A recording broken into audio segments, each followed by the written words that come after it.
À la fin du XVIIIe siècle, le Danemark organise la première expédition au Yémen. Cette compagnie, composée de 5 savants, va parcourir le Moyen-Orient et faire de nombreuses découvertes. Voici le récit du seul survivant de cette aventure, l'astronome et mathématicien Carsten Niebuhr. Épisode 2, de Copenhague à Marseille.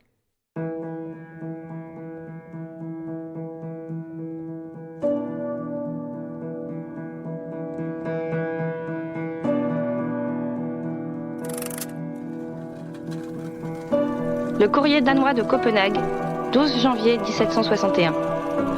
En cette année de grâce 1761, bien que les temps soient difficiles, Sa Majesté le roi de Danemark s'efforce sans cesse de favoriser le développement des connaissances et des sciences.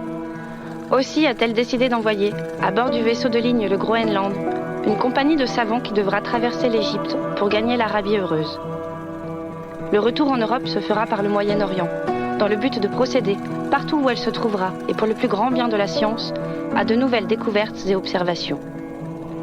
On peut espérer qu'avec la grâce de Dieu, leur zèle et leur capacité leur permettront de mener à bien cette entreprise.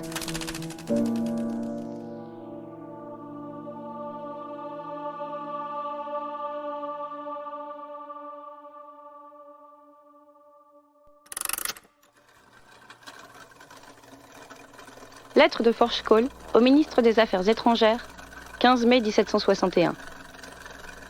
Jamais le début d'un voyage aussi important n'a été plus difficile ni plus incertain. Eussions-nous écouté nos pressentiments, nous aurions facilement pu nous décourager et songer à abandonner. Mais nous savions que les lois qui dirigent les saisons et le cours du temps n'ont pas été établies pour nous nuire, ni d'ailleurs pour nous servir. Nous avons donc supporté jusqu'au bout cette traversée, où aucune des peines de la mer ne nous a été épargnée.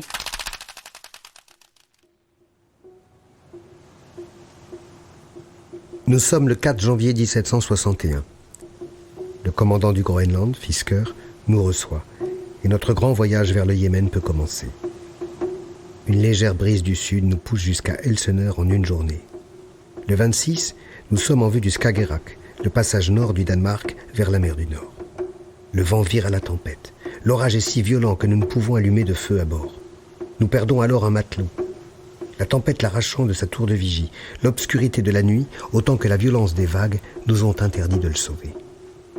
Le vent tourne et nous ramène au sud, à Elseneur, en 24 heures. Von Haven écrit alors au ministre une lettre de panique. Lettre de Von Haven au ministre des Affaires étrangères, 28 janvier 1761. J'ai dû lutter aussi bien contre le mal de mer que contre une constitution qui ne peut supporter ni le froid, ni la vie à bord d'un bateau. Au cours du mois passé, nous n'avons déjà eu que de l'eau corrompue à boire. Je passe sous silence toutes les autres incommodités que mon respect pour votre Excellence m'interdit de citer. Mais depuis le jour de notre embarquement, ma vie a été une seule et longue misère. Le commandant Fisker refuse de me débarquer sans un ordre du roi, et je crains que cet ordre ne parvienne à Elseneur qu'après que le Groenland aura de nouveau mis la voile. Je devrais donc devenir la victime de la mer et de cet effroyable hiver. Aussi me faut-il prendre dès à présent congé de votre Excellence en la remerciant de l'extrême bienveillance qu'elle m'a témoignée, quand j'ai eu, grâce à elle, la possibilité de me réjouir d'une telle faveur de la part de Sa Majesté le roi de Danemark. Je déplore seulement que la mort m'empêche de cueillir les fruits de la gloire.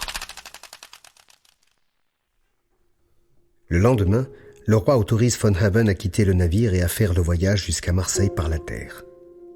Ce professeur, qui revendiquait le haut commandement de l'expédition, descend précipitamment dans la chaloupe, plus humilié que satisfait. Mais arrêtons-nous un peu sur lui. Frédéric Christian von Haven. Il était le plus âgé et fils de pasteur. J'ai peu de renseignements sur les premières années de sa vie, mais je sais qu'à l'âge de 11 ans, il perdit son père. Malgré cela, sa mère put assurer ses études. À 21 ans, il était diplômé en théologie et 2 ans après, licencié en linguistique. Il partit alors à Göttingen afin d'y suivre les cours de Michaelis. Nous le retrouvons en 1756, au moment où il parvient à éliminer le Norvégien Ström et à prendre sa place. Ses manœuvres dans l'éviction de son camarade d'études nous renseignent d'ailleurs sur son caractère. C'est un homme bon vivant, doué, qui aime ses aises, instruit mais pas savant, fin sans être énergique, élégant sans distinction. Le fait qu'il ait poursuivi ses études en dépit de la mort de son père signifie vraisemblablement qu'en 1756, il était fort endetté. Et on ne peut guère mettre en doute que ce sont ses dettes et non son envie d'affronter les dangers qui furent le vrai motif de son implication dans l'expédition. Pour von Haven, l'Arabie heureuse était surtout synonyme d'assistance heureuse. 10 mars 1761, le commandant réussit enfin à franchir le Skagerrak. Nous ouvrons alors la route vers la mer du Nord. 3 jours plus tard, nous naviguons à hauteur de l'archipel des Shetland. Après avoir été ballottés durant des semaines vers les côtes islandaises, le calme et le printemps font leur apparition. Nous avons la première journée d'éclaircie, agréable et fraîche. Nous nous sentons tous renaître physiquement et moralement. Dans ce moment de quiétude, nous sommes pour la première fois en route vers l'Arabie heureuse. Après cette journée de repos, le vent du nord nous entraîne à vive allure jusqu'au sud-ouest de l'Irlande. Mon professeur d'astronomie, Mayer, avait mis au point une nouvelle méthode pour déterminer les distances géographiques en mesurant les écarts lunaires. Et il voulait mettre ses théories à l'épreuve via son élève. Je lui promis donc d'exclure toute autre méthode que la sienne pour mesurer les données géographiques. Il me fit même fabriquer un astrolabe qu'il gradua lui-même et qui servirait à évaluer la hauteur du Soleil et des étoiles pour les mesures angulaires. Le 13 avril 1761, notre position indique que nous sommes à la hauteur du Cap Finistère. La température s'élève considérablement et on accuse le changement de climat. Quelques matelots commencent à ressentir les effets du scorbut. 21 avril 1761. Nous sommes au large du détroit de Gibraltar. Nous avons supporté un hiver de tempête dans les mers du Nord. Nous voilà désormais dans le printemps méditerranéen, vent tiède du sud et journées ensoleillées. J'observe avec admiration l'énergie infatigable de Forchkoll. Ses rapports avec Kramer sont loin d'être pesants comme il l'avait craint à Copenhague. Le jeune médecin ne s'intéresse à rien et le laisse donc tranquille. En revanche, il profite grandement de Baurenfeind, qui ne proteste jamais, même quand il doit redessiner sans fin des mollusques ou autres spécimens ramassés sur la coque du bateau.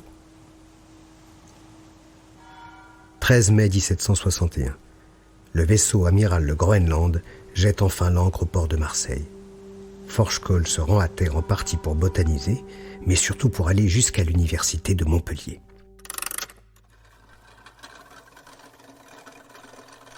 Journal de bord de Forchkoll, 27 mai 1761.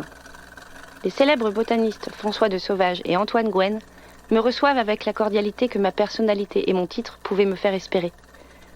L'idée me vient que l'expédition pourrait envoyer des semences à toutes les grandes universités européennes. Je vois là un moyen de faire profiter à Linné de mes collections. Quand dans mes lettres je nommerai un animal ou une plante, je le ferai seulement en indiquant son numéro de genre et d'espèce. Mais pour que certains maraudeurs danois ne publient pas mes découvertes comme si elles étaient d'eux, je les dissimulerai en intervertissant le premier et le second chiffre. Si bien que j'écrirai 82 au lieu de 28 et 435 au lieu de 345, et ainsi de suite.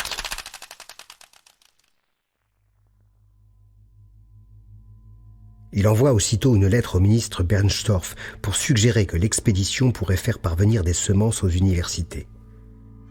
L'expédition se déroule beaucoup mieux qu'il ne l'avait espéré au départ. Les rapports entre nous ne sont pas mauvais, et nous avions presque oublié le pire des maraudeurs danois, comme dit Forchkoll.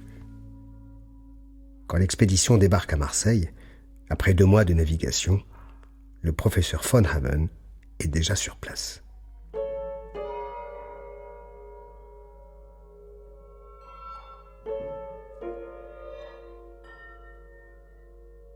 Après avoir perdu la face à Elseneur, Frédéric Christian von Haven a décidé de nous discréditer auprès du gouvernement danois. En nous rabaissant, il espère nous être supérieurs, ou du moins compenser l'impression pénible de sa fuite.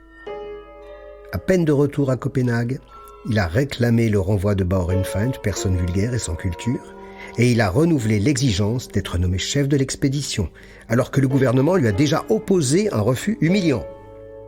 Enfin, il a ajouté à sa demande une participation supplémentaire pour ses frais de voyage jusqu'à Marseille.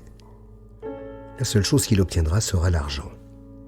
Et le voilà donc parti, seul, en diligence, vers Paris. Journal de bord de Von Haven, 15 avril 1761. Je reste plusieurs semaines à Paris. J'y applaudis Mademoiselle Clairon dans Tancrède, la nouvelle tragédie de Voltaire. Le célèbre d'Alembert me reçoit et je discute de la fameuse nouvelle Héloïse de cet étrange Rousseau. Ma seule déception, une soirée à l'Opéra de Paris qui n'a pas répondu à mes attentes.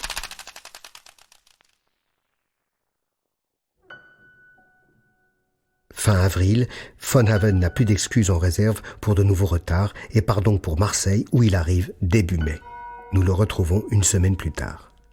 Heureux de poser le pied à terre, nous sommes soudés depuis longtemps par les épreuves subies pendant la traversée. Von Haven feuillette les nombreux dessins de l'homme qu'il voulait congédier, mais surtout, il remarque que Forchkoll a posé les bases de collection et d'expérience considérables. Plus que jamais, sa susceptibilité le mettra à l'écart. À partir de ce moment, tout alla de mal en pis. Chaque membre de l'expédition eut droit à sa part d'insultes, jusqu'au ministre des Affaires étrangères Bernstorff. Von Haven est maintenant plus seul que jamais. Il a encore un peu d'influence sur son compatriote le médecin Kramer, mais envers Forchkoll, ce Suédois que nous admirons tous et qui fait preuve d'une valeur incontestable, la colère a laissé la place à une haine glaciale. C'est maintenant, entre les deux hommes, une guerre ouverte.